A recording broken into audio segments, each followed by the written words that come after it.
warahmatullahi wabarakatuh. Alhamdulillahirabbil alamin wa billahi nasta'in ala umurid waddin. Wassalatu wassalamu ala asyrofil mursalin wa ala alihi washabihi rasulillah ajmain amma ba'du.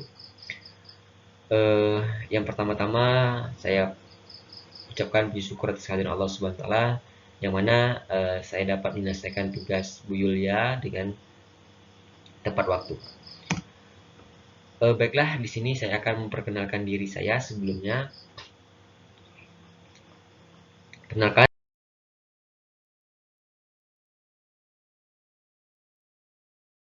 nama saya Muhammad Rizal Rizky. Nah, di sini di mata kuliah analisa perancangan sistem informasi, jurusan Teknik Informatika. Nah, di sini saya sangat berterima kasih kepada Bu Yulia karena sudah banyak memberi tenggangan waktu yang cukup lama. Baiklah, di sini saya akan mengambil judul ya tentang perancangan aplikasi sistem helpdesk berbasis website. Baiklah, langsung saja kita masuk ke slide selanjutnya. Di sini ada presentasi online. Nah, di sini saya akan membahas tentang apa yang dimaksud dengan helpdesk, kemudian cara kerja helpdesk, kemudian pengertian website dan cara kerja website, dan yang terakhir ada saran. Oke, next. Nah, ada yang tahu apa itu helpdesk?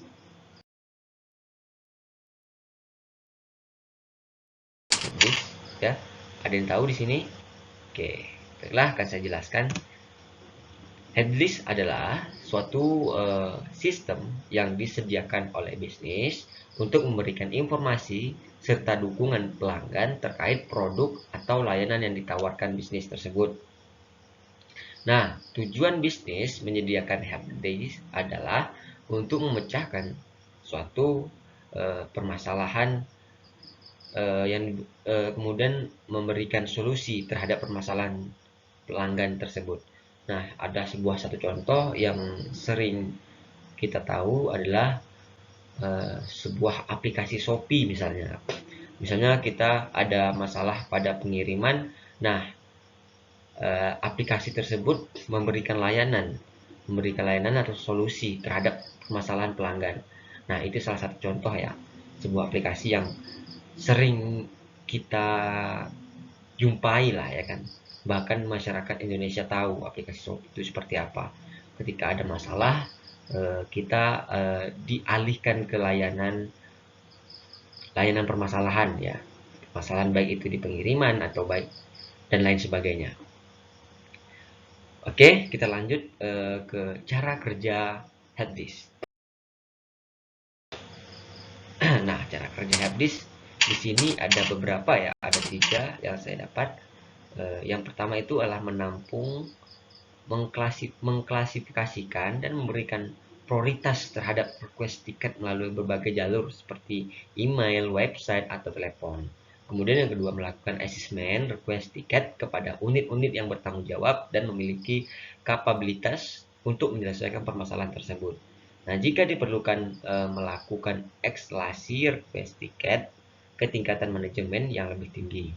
Nah, yang ketiga itu monitoring durasi dan status penyelesaian dan melakukan logging terhadap seluruh tahapan tindakan yang telah diambil dan status penyelesaian request tiket. Baik, kita masuk ke yang selanjutnya yaitu pengertian website. Nah, World Web atau WWW atau juga dikenal dengan web adalah salah satu layanan yang didapat oleh pemakai komputer yang terhubung ke internet. Web ini menyediakan informasi bagi pemakai komputer yang terhubung ke internet, dari sekedar informasi sampah atau informasi yang tidak berguna sama sekali sampai informasi yang serius. Dari informasi yang gratisan sampai informasi yang komersial. Website atau situs dapat diartikan sebagai kumpulan halaman-halaman yang digunakan untuk menampilkan informasi berupa teks, gambar, diam atau bergerak, animasi, suara, dan atau gabungan dari semua itu, yang baik bersifat statis maupun dinamis. Nah, Kita masuk ke slide selanjutnya, yaitu cara kerja website. Nah, di sini Mimin mendapatkan ada 7 ya, ada 7 cara kerja web mulai dari pencarian hingga halaman web ditampilkan. Nah, yang pertama itu user memasukkan permintaan lewat browser.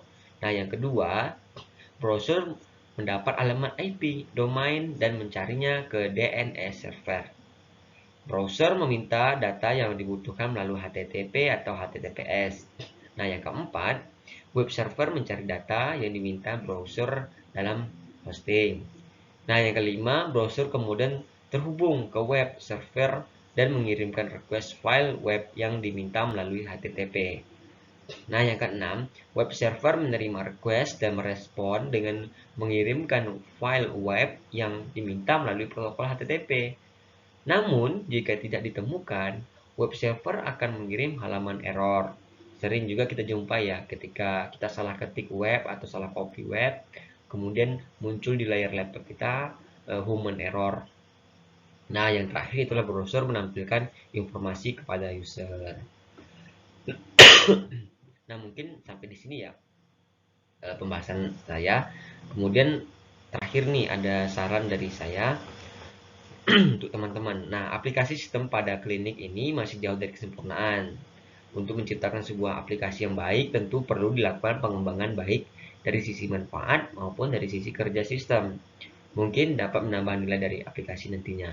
Nah, di sini Mimin menambahkan link di PowerPoint ini jika teman-teman mau meneliti lebih lanjut tentang aplikasi ini. Mimin kasih nih link lebih lengkapnya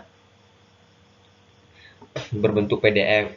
Nah, adapun yang harus dilengkapi nantinya penambahan fitur pada aplikasi Android pasien untuk memesan nomor antrian secara online, kemudian penambahan fitur video call pada aplikasi Android pasien agar pasien dan dokter dapat berkomunikasi layaknya mereka bertemu secara langsung. Kemudian yang ketiga, penambahan fitur pemberian peringatan untuk minum obat. Nah, sampai di sini presentasi saya. Mohon maaf apabila ada kesalahan dan kekurangan. Akhir kata dari saya, wabillahi taufik wal hidayah. Wassalamualaikum